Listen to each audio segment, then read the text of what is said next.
Hi, my name is Julianne Deering and I'm doing a persuasive speech on adoption today. This is my audience.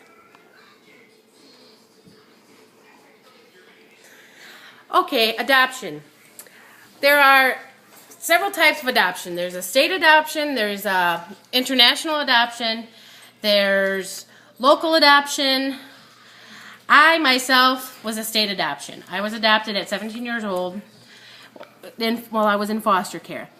I know people that have adopted children from international. I also know people that have done local adoptions. My parents were foster parents for 20-some plus years. I was their first child they adopted over 20-some years ago. They decided to adopt because my parents could not have children.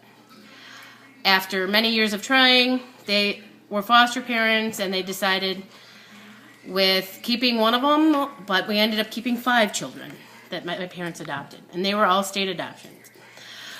When do people adopt?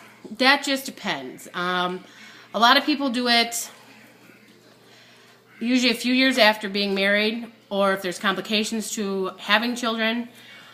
I know people that have done it because they were infertile. I know people that have done it because they've had several children of their own and they wanted a child that was in need of someone loving them, because there are many in this world that need them. I also know people that feel adoption is just easier for other people that have children that they don't want. A lot of states see it as, here's the misfortune of children that just have been brought into this world that no one cares about. Where I feel adoption is out there for everybody. I would love to be a single parent and adopt a child, but I have one of my own I don't need anymore.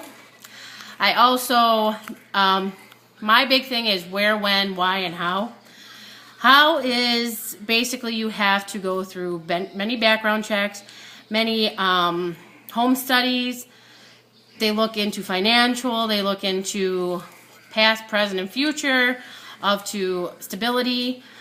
I know that my foster parents that adopted me, they went through probably 2 background checks, they went through financial checks, they had to go through physicals from the state to make sure that they were healthy enough to adopt.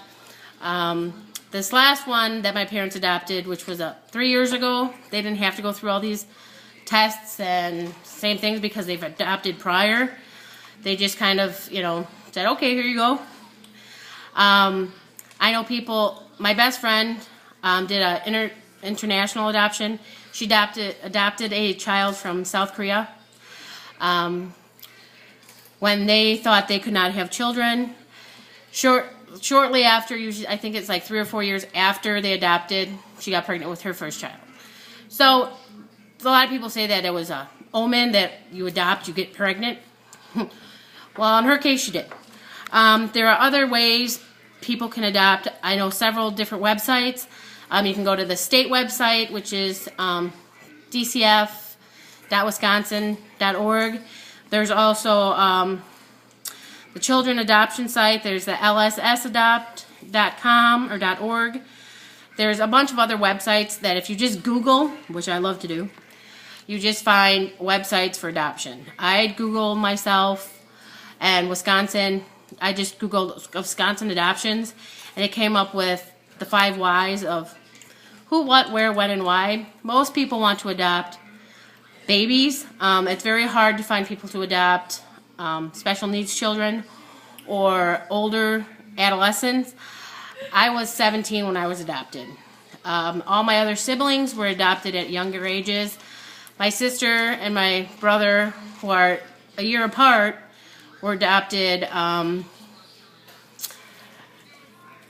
trying to think. They were adopted about 10 years ago, but they were also a state adoption. So it's not like everybody's always wanting babies. Special cases, special need children are very hard to adopt because that's a responsibility in its own to take care of. Parents, want easy, healthy, normal children. Well, all the children that are special needs are just left out there. My best friend also has 2 children that are special needs, so I've been in that field too, so I know what it feels like. I would want someone to love me just like they do. I also know the who, what, where, and whys. Basically, the why people would want to adopt is to love another child or to love someone. The who adopts, as I said, a lot of people. There are more out there than you can think that do adoptions. I know that if I had a choice and I wanted another child, and if I did get married, I would probably adopt, just because I went through 1 pregnancy and that was more than enough. So I think I would adopt, just because I know all the children that are out there that are in the foster care system. Most children that are adopted goes through a foster care system in their county or in the state. But there are so many options for adoption out there, and I would, without hands down, recommend doing adoption, because those children also need to be loved in this world. I also feel that adoption is very important for people that themselves need a reflection on who they are, that shows character, and it shows just the type of person you are, the special people you are, and the understanding that you want to give more out than you have, or give more love than you can show upon yourself. But there are many websites to go to. As I said, lss.adoption.org, or there's the dsf/wisconsin.org. There's also several other. I'd like to thank you for watching my speech. And again, this is my audience. You can see them all. Thank you very much, and I'm looking forward to hearing what you have to say.